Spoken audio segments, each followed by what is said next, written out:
When you try to run from God, the fear you feel about surrender is often His way of getting your attention, and you can feel it as your breath catches and a small prayer slips out. You may think running is safer, but the cost keeps rising until you end up alone. Stay with me, because in a few minutes I will show you something that could change everything. The next moment will make it clear why running away costs more than you think. The morning is busy, your calendar is full, and you tell people I am fine. But under the buzz, there is a quiet feeling that follows you. You walk faster. The feeling keeps up. You pretend not to notice, though you do. Work piles up and feels like a wall. Plans keep multiplying until you feel crowded. Pride says, I have this, but fear sits right under that nod, afraid of change and afraid to be seen.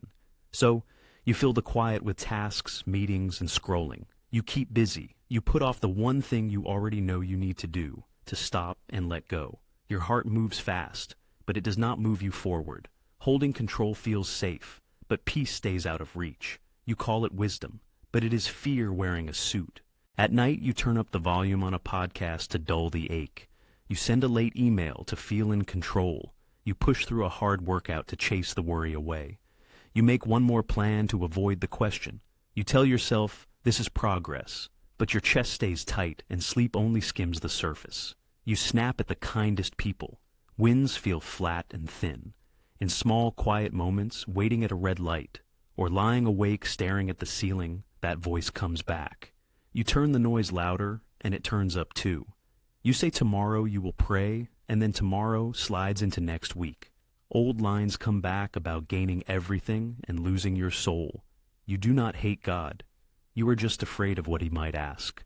Pride keeps you from opening the door, while peace is there, and you do not let it in. Then everything pauses for a moment. The lights flicker, the room goes quiet, and you hear your own breathing. A line you heard long ago comes back, plain and familiar, and it tells you to be still and to know. Try something smaller than your fear. Turn off the noise. Put your hands on the desk and say it plainly. Jesus, I am tired of leading myself. I am proud and I am afraid. Help me.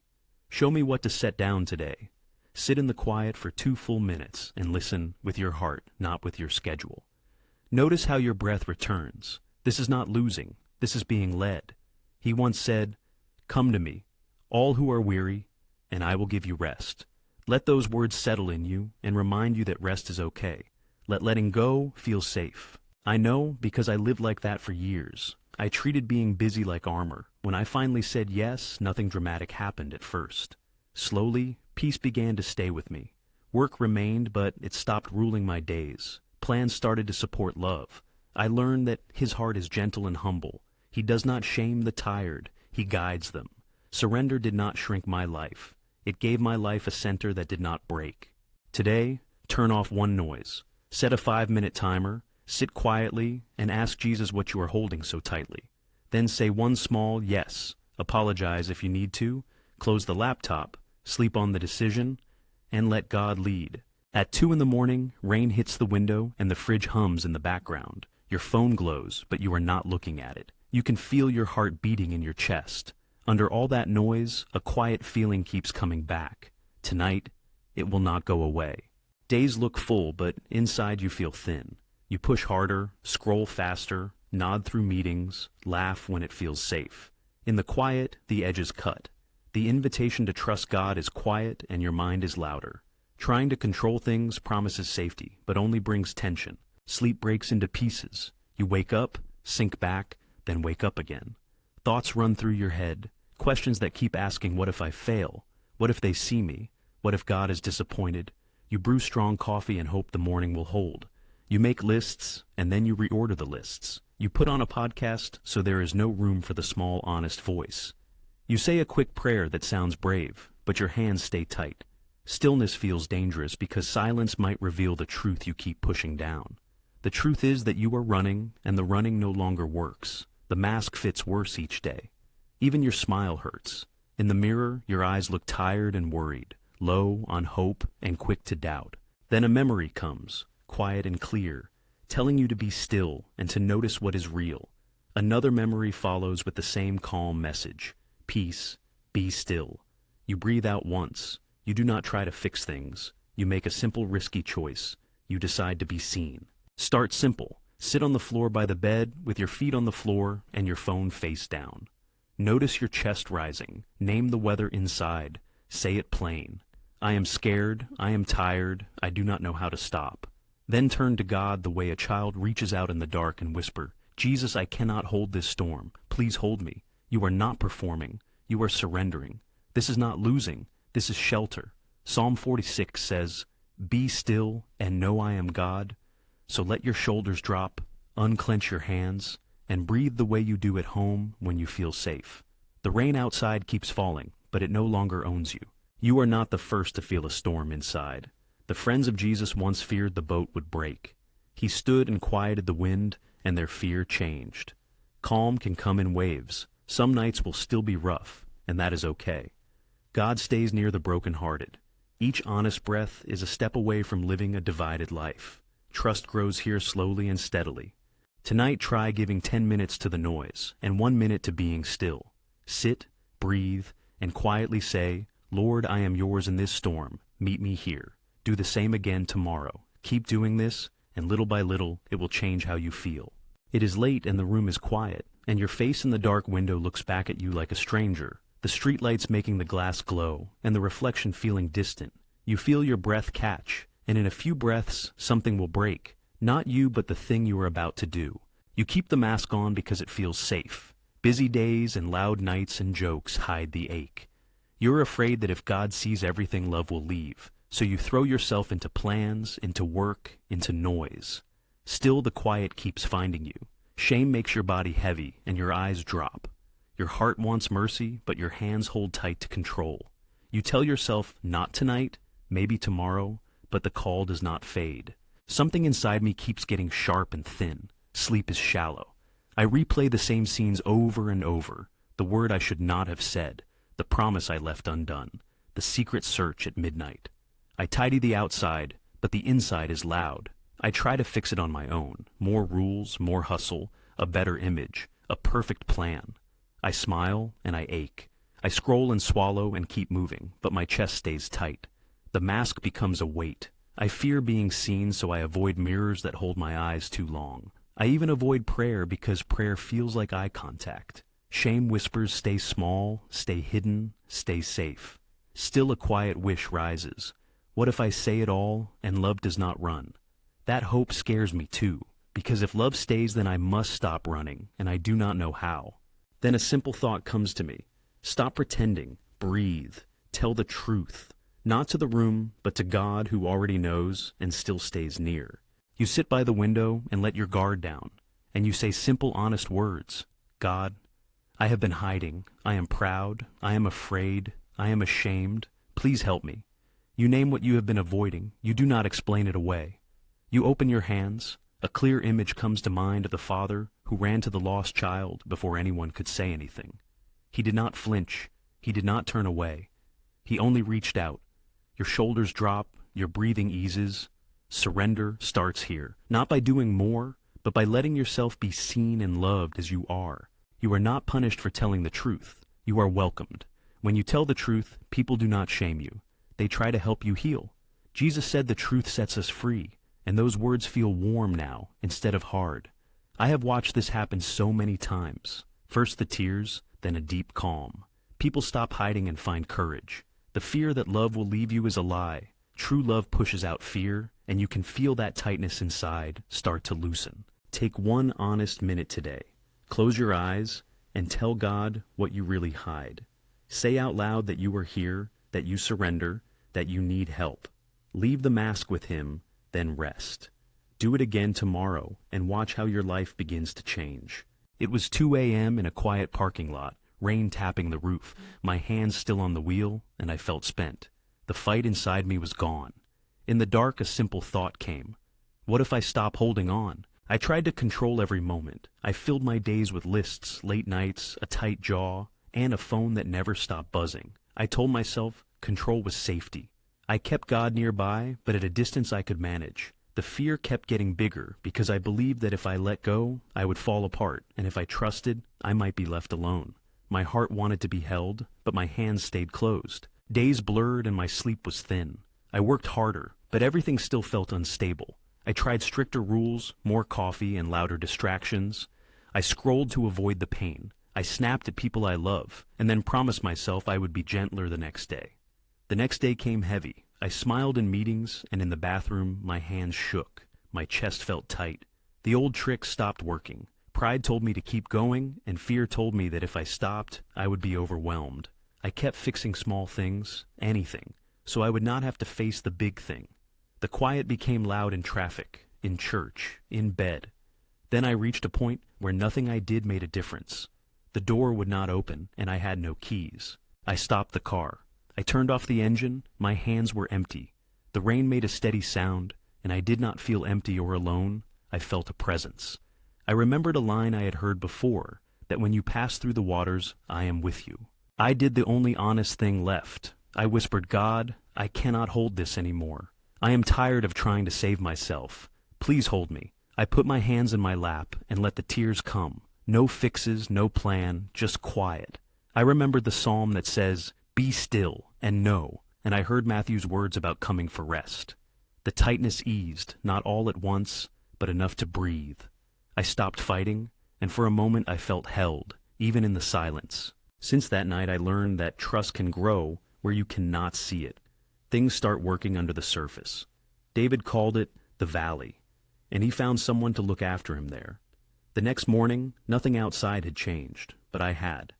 I asked for help, and I said I was truly sorry. I turned my phone off and slept. The place inside me was not empty. It was supported, and so was I. If you are feeling low, stop for a minute now. Open your hands. Say softly, Jesus, I trust you. Hold me. Breathe slowly. Read Psalm 23 tonight.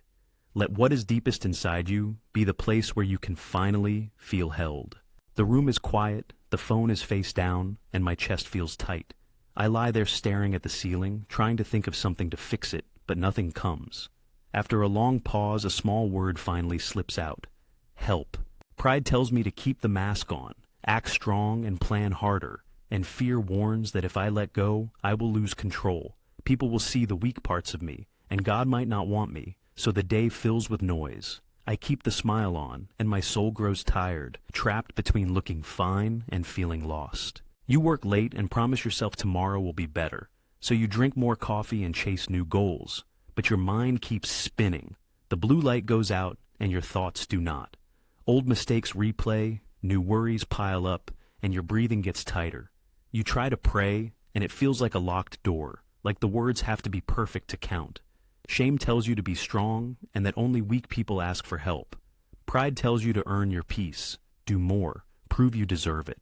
You scroll to feel less alone, and end up feeling more alone. You make plans, and they only make you feel smaller. You say you are fine, and you hear the lie in your own voice. A quiet memory settles into my mind and makes me stop and breathe, and for a moment I hear be still and know that I am God. The door was never locked. I was gripping the handle too tightly. Maybe the cost of control is higher than the risk of trust. I open my hands in the dark and say the first yes, simple and honest. Jesus, I am proud and I am afraid. I cannot hold this alone. Please help me. No fireworks, just my breath coming back and my shoulders dropping, the floor under me feeling steady again. A small bit of hope slips under the door, and I remember the truth I had forgotten. God gives grace to the humble. Relying on God is not failure, it is rest. In that small yes, I am not less. I am held. I remember his promise, and it reached me when I was tired and carrying too much, and it mattered. Many of us have whispered that small prayer and found mercy instead of judgment. My heart did not change all at once. It changed step by step, one yes at a time. I still make mistakes, but fear does not run things anymore, because trust is part of my life now. Tonight, take a minute to quiet the noise. Open your hands where you are and say simply, Lord, I need you. Tell yourself you cannot carry this on your own, and hand over what is weighing you down. Breathe in and breathe out, and let him meet you. Help will come when you are ready to accept it. Your thumb hovers over the send button. The apology is waiting. Your coffee is cold. The morning is so quiet you can hear your own breathing. Something in you opens a little, and you feel a small relief. Saying yes could be the first step toward fixing things. After the fall, you told yourself the calling was for other people, not for the one who broke it. You fill your days with tasks and noise. You plan, you delay, you hide behind being busy. Still the ache is there, and it comes up at night when the room is quiet. You wonder, did I ruin it? Did I miss my chance with God and with other people? Your heart holds back because it is afraid to hope and afraid to try. Memories keep coming back, and you cannot switch them off. You replay the joke that hurt a friend, the promise you let go, the prayers you stopped saying. You feel eyes on you, even when no one is looking, and you imagine people judging you, so you promise big changes to make it right. New rules, new plans. You try to fix everything in a week, and by Friday you are exhausted, and the shame comes back louder. You keep your head down at church and leave early. At home, you scroll past the verse of the day because you do not want to look up. Inside, you are torn between wanting purpose and the fear that keeps you stuck. You feel like grace is short for you, and you rehearse apologies and speeches to earn a place, but the trying only makes the knot tighter. Then a quiet thought comes, clear and kind. What if finding the way back is small and steady? Not something you have to earn, but something you are given. You picture a voice behind you saying, "This is the way, walk that way." You breathe, and something shifts. Start today with one honest yes. Whisper, "Jesus, I am here. Guide me. Open my hands." Read a psalm out loud, and let the words calm the noise in your head. Send a simple text that says, "I am sorry. Can we talk?" Return the book you borrowed and show up on time. Ask, "How can I help?" Listen more than you speak. Take a walk and thank God for 3 small things. When fear grows, write it down and give it to God. Make trust a habit, not a mood. Healing will not happen all at once, but grace moves as you keep going. When you stop relying only on your own understanding, the next small step will appear. Peace doesn't arrive all at once, but you notice it in small pieces. A steady breath that does not shake, a friend who writes back and says, "Let's meet." A simple conversation with no big speech, just honesty and kindness. And you leave feeling lighter. At home you pray, and you don't feel far from God. You remember how Peter failed, and how Jesus fed him breakfast before sending him out again. Love comes first, and then purpose. Grace feels enough even here. The old fear was wrong, the calling didn't die. It was waiting. Pick one thing to say yes to right now. Send the message. Sit quietly for 5 minutes. Read one verse and let it sink in. If you need to, make the call. Tomorrow do the next small right thing. Keep walking. God meets you on the way back. You are standing at the edge of a quiet street with your phone in your hand and the name you have been avoiding lit on the screen. You hold your breath. Behind you feels safe. Ahead is unknown. Then you feel a small tug in your chest, almost a whisper telling you to follow. Something is asking you to be brave, maybe to forgive someone, to tell the truth, to walk away from a safe plan, to give away what you protect.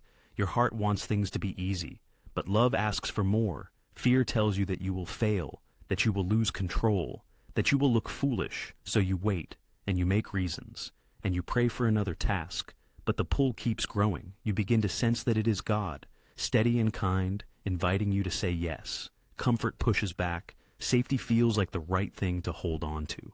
Obedience feels risky, and you are caught between what feels safe and what feels like the next step.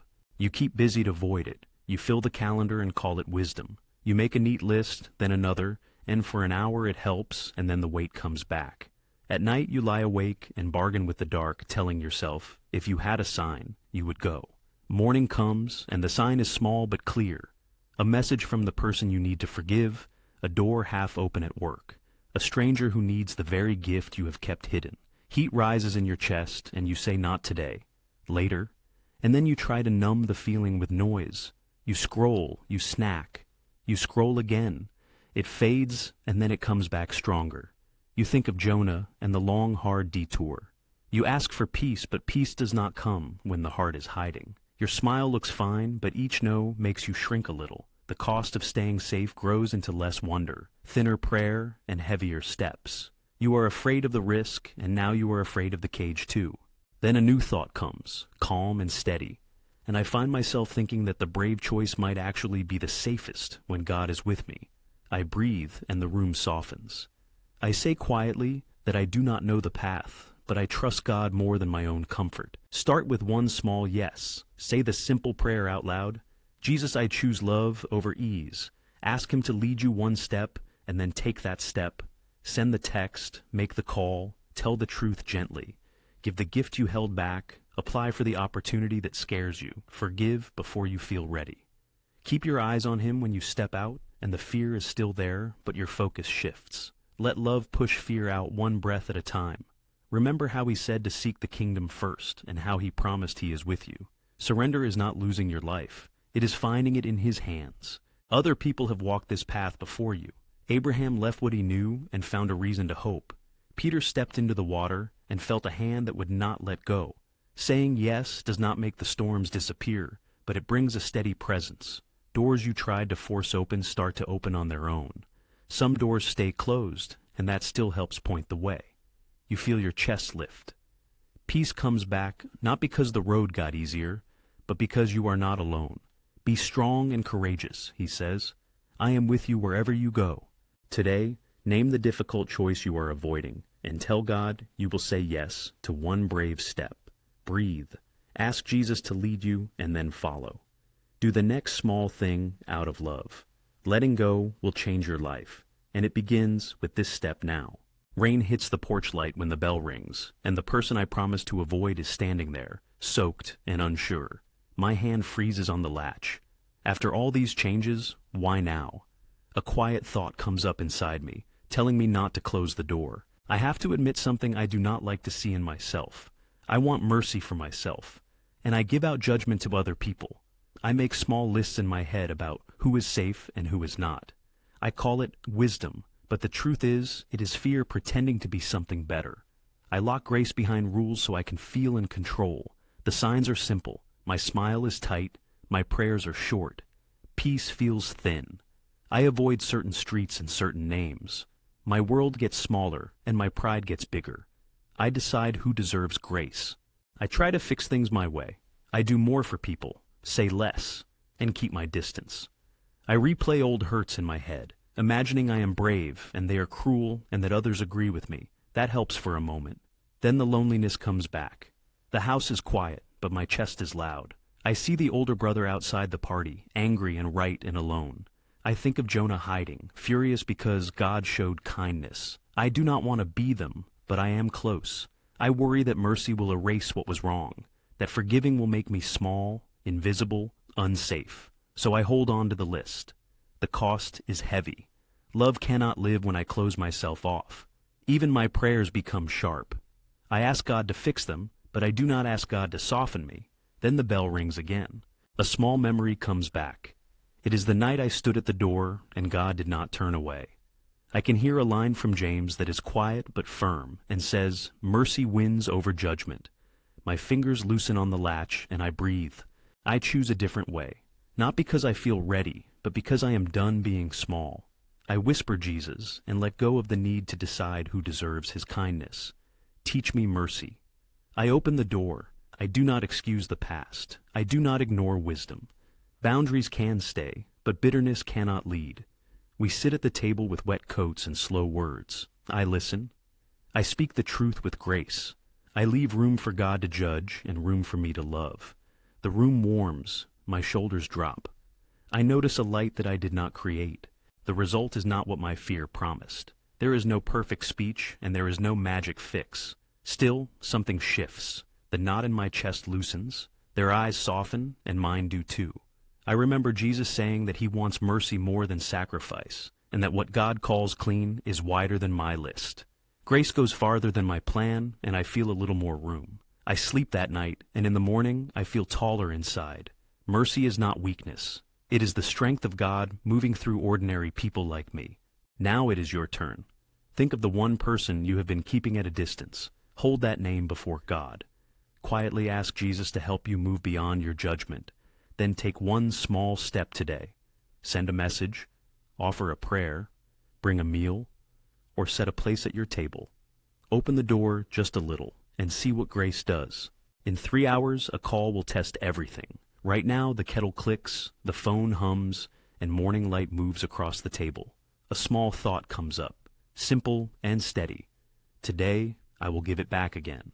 Yesterday, you said yes to God and felt a clear calm. Today, your calendar is full, Bills are waiting, and pride speaks up. You try to take control. Your heart forgets who gave that peace. You slip into autopilot and get sharp and busy. The test now is simple and hard at the same time. Live the yes again, remember the source. Keep trusting even when nothing feels holy. Emails pile up, traffic moves too slow. A child's shoe disappears, the news brings more worry. Your chest tightens and old stories wake up. If I do not hold it, it will fall. You try the tricks that used to work. More coffee, more lists, a tighter jaw. You say a quick prayer, but you keep the keys in your hand. The day starts to fray. You snap at a friend, you avoid a hard call. Your heart races over small things that your body treats as big. You wonder where the peace went. You remember a quiet room where you once let go and how the dark felt safe. Remembering is not the same as giving up. The phone starts to ring. The one that was in your morning thought. Your name lights the screen. A knot forms in your throat.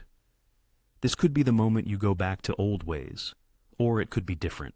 You step to the window and take a deep breath, your hands open, and you say a simple prayer, slow and plain, Jesus lead me.